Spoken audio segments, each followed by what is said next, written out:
nous avons ici des figures fermées à plusieurs côtés. Ce sont ce qu'on appelle des polygones. Poly vient du grec, plusieurs.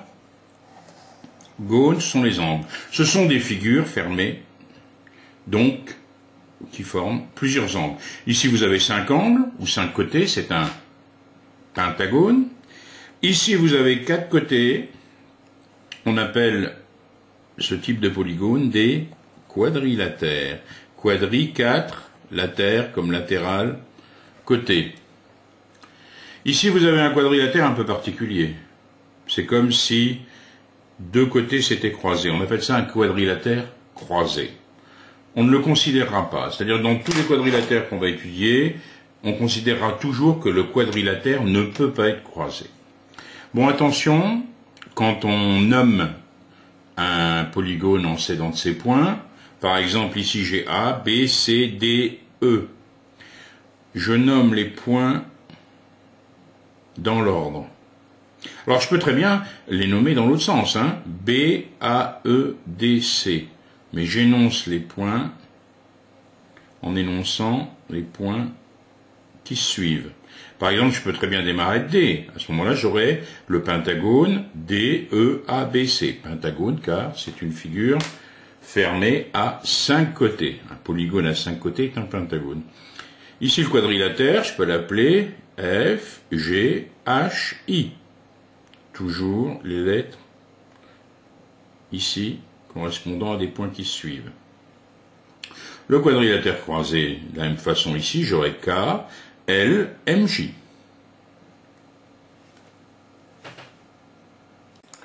Regardons de près quelques instants ce quadrilatère. Si on regarde les côtés GH et FI, qui sont face à face, on dit que ces côtés sont opposés. Donc un quadrilatère a 2 paires de côtés opposés, parce que les côtés FG et IH sont également des côtés opposés. Maintenant, si je prends le côté FG et le côté GH, j'ai 2 côtés qui suivent.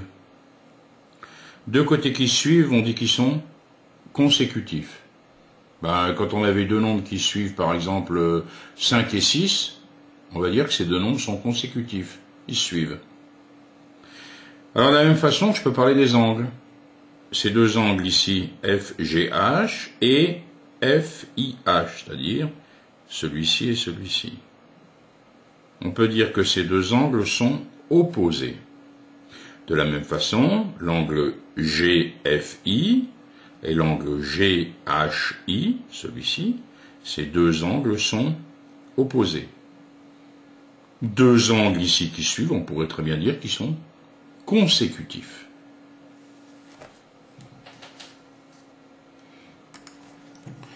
Regardez bien, j'ai préparé 2 bandes. 2 bandes de papier en quelque sorte, mais j'ai choisi du papier calque. Qu'est-ce que c'est qu'une bande? C'est limité par 2 droites parallèles à chaque fois. Ici, les 2 droites bleues sont parallèles. Ici, les 2 droites rouges sont parallèles. Avec ces 2 bandes, je peux fabriquer des quadrilatères. Si je regarde, je vais faire en sorte que les 2 bandes se croisent, vous les voyez. Et on va s'intéresser à la partie de la figure qui se retrouve avec 2 couleurs ici. Cette partie-là. Est-ce qu'on est d'accord? On obtient bien un quadrilatère. Qu'est-ce qu'il a de particulier, ce quadrilatère? Il a des côtés, ici, opposés, qui sont forcément parallèles, puisque mes bandes ont été faites de manière à ce qu'elles soient limitées par 2 droites parallèles. Si je fais ceci, j'ai toujours ici un quadrilatère avec des côtés opposés qui sont parallèles. Ce genre de quadrilatère porte un nom particulier. On l'appelle un parallélogramme. Parallélogramme. C'est un quadrilatère dont les côtés opposés sont parallèles. Par exemple, le quadrilatère ABCD, ABCD est un parallélogramme.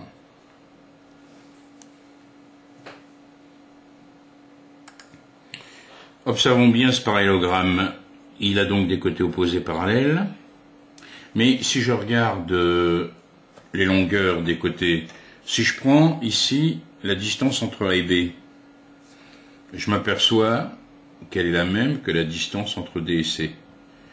Quand on a des côtés opposés, dans le parallélogramme, on va avoir deux côtés qui ont la même longueur. Je peux donc mettre un petit codage, deux petits traits pour montrer que ces deux côtés ont la même longueur. Si je prends les deux autres ici, évidemment, on a également la même longueur. On a ici les longueurs de AD et de BC qui sont les mêmes. Donc dans un parallélogramme, les côtés opposés ont la même longueur. Si je prends les angles maintenant, si je prends cet angle ici, DAB, pardon, et puis DCB, si on les mesure, mesurons DCB. Si je mesure ici DCB, je trouve 125 degrés. Si je mesure DAB, 125 degrés. Les angles opposés dans un parallélogramme sont de même mesure. Donc ici, je peux mettre un petit signe. Et ici, les deux autres angles opposés sont bien sûr également de même mesure. On pourrait s'intéresser maintenant aux diagonales. Dans un polygone, une diagonale, c'est un segment qui va joindre deux points, deux sommets qui ne sont pas consécutifs, qui ne se suivent pas. Voici une diagonale ici.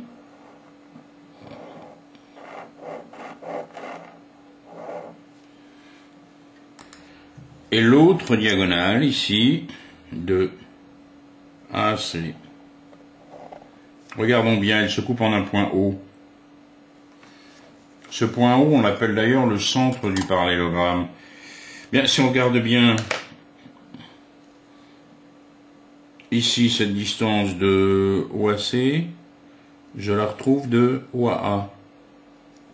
De la même façon, si je prends la distance OD, je la retrouve ici en OB. Qu'est-ce qu'on peut dire? Qu'est-ce qu'on peut dire des diagonales? Elles se coupent en leur milieu. Donc, dans un parallélogramme, comme on l'a dit, les côtés opposés sont parallèles, ils ont la même longueur, les angles opposés ont la même mesure, les diagonales se coupent en leur milieu. Une dernière chose sur ce parallélogramme, si je prends l'angle ici DCB, tiens, je vais décalquer cet angle. Je vais avoir ici DCB. J'ai cet angle ici. Eh bien, si je transporte ici cet angle pour le mettre juste adjacent à l'angle consécutif ici,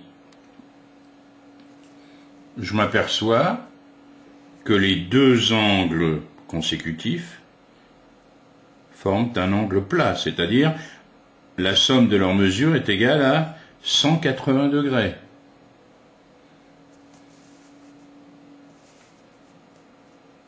Donc quand vous avez dans un parallélogramme deux angles qui suivent, vous êtes sûr que leur somme fait 180 degrés.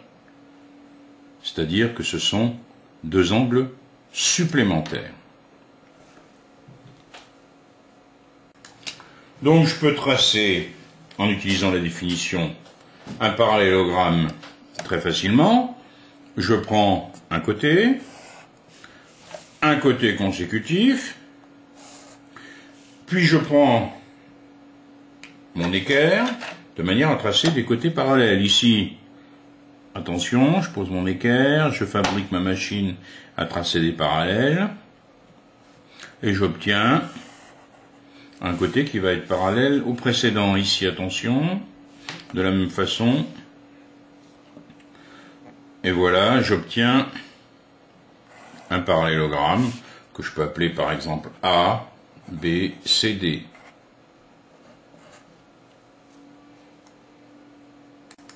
Existe-t-il d'autres manières de tracer un parallélogramme? On sait qu'il y a une propriété du parallélogramme qui dit que les côtés opposés ont la même longueur. Est-ce que ça suffit pour obtenir véritablement un parallélogramme en utilisant cette propriété? Voyons ça. Je fais deux côtés consécutifs de n'importe quelle longueur. Les côtés opposés ont la même longueur, ce qui voudrait dire que, si je prends mon compas, si je prends cette longueur ici, pourrait-il exister d'autres manières de tracer un parallélogramme? Si on utilisait la propriété suivante, elle dit que les côtés opposés ont la même longueur. On pourrait donc prendre ici cette distance, la reporter. On sait que le quatrième sommet se trouvera quelque part ici. De la même façon ici, j'ai deux côtés opposés qui ont la même longueur. Alors la question c'est, est-ce que j'obtiens bien un parallélogramme? Est-ce que je vais bien obtenir un quadrilatère avec des côtés opposés parallèles?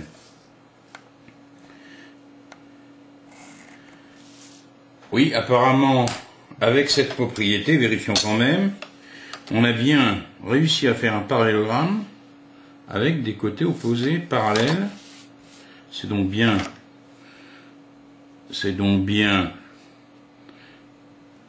un parallélogramme. Donc finalement, si je trouve un quadrilatère qui a des côtés opposés de même longueur, je suis certain que c'est un parallélogramme.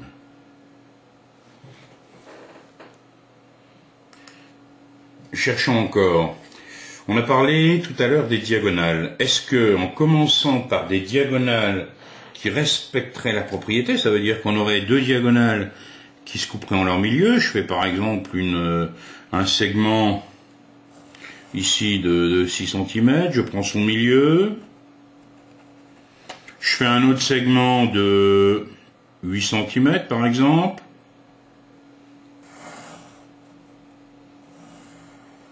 est-ce que ça va suffire pour obtenir un parallélogramme?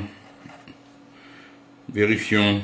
Je joins ici les extrémités de mes diagonales pour bien regarder le quadrilatère que je vais obtenir. Apparemment, on a bien des côtés opposés qui ont l'air parallèles. Vérifions. Toujours avec notre machine à tracer les parallèles, hein, vous vous souvenez, on met l'équerre, la règle, pas de problème. Donc, si dans un quadrilatère, les diagonales se coupent en leur milieu, on est certain qu'on a affaire à un parallélogramme. Ça suffit pour montrer que vous avez un quadrilatère qui a un parallélogramme. Et si maintenant j'arrivais à tracer un parallélogramme, en traçant au départ seulement deux côtés, je prendrais les deux côtés opposés. Bon, les côtés opposés d'un parallélogramme, ils sont parallèles et de même longueur. Donc si je prends deux côtés opposés, je vais prendre ici un segment, et je vais faire un segment parallèle qui soit de même longueur. Je prends mon équerre, ma règle.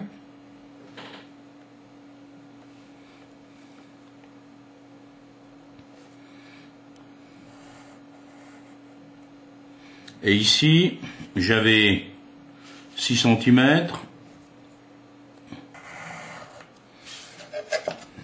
J'ai deux côtés, ici deux segments parallèles de même longueur. Voyons si ça nous donne bien un parallélogramme quand je rejoins les extrémités.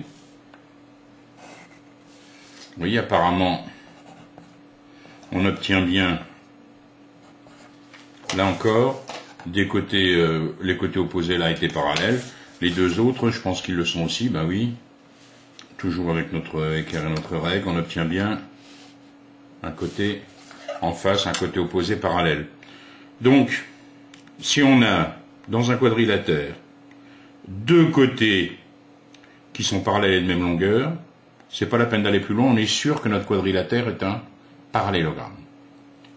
Donc quand vous voulez montrer que vous avez un quadrilatère qui est un parallélogramme, vous avez plusieurs solutions.